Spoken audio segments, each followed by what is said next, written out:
মই শ্ৰী হিমন্ত বিশ্ব শৰ্মা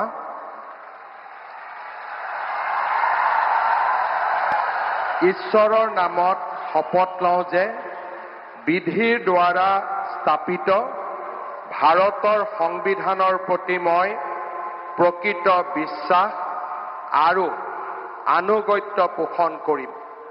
মই ভাৰতৰ সাৰ্বভৌমত্ব আৰু অখণ্ডতা অক্ষুণ্ণ ৰাখিম।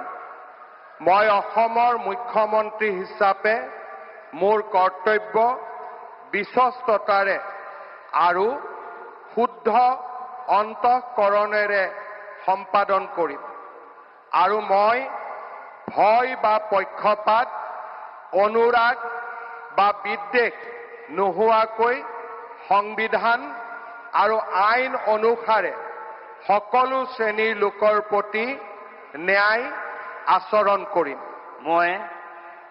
মই শ্ৰী হিমন্ত বিশ্ব শৰ্মা ঈশ্বৰৰ নামত শপত লওঁ যে মই অসমৰ মুখ্যমন্ত্ৰী হিচাপে মোৰ কৰ্তব্যৰ যথাযথ সম্পাদনৰ বাবে আৱশ্যক হোৱাৰ বাহিৰে মই এনে বিষয় যি অসমৰ মুখ্যমন্ত্ৰী হিচাপে মোৰ বিবেচনাৰ বাবে অনা হ'ব বা মোৰ জ্ঞাত হ'ব তেনে বিষয় মই কোনো ব্যক্তি বা ব্যক্তিসকলৰ ওচৰত প্ৰত্যক্ষ বা পৰোক্ষভাৱে অৱগত বা প্ৰকাশ নকৰিম।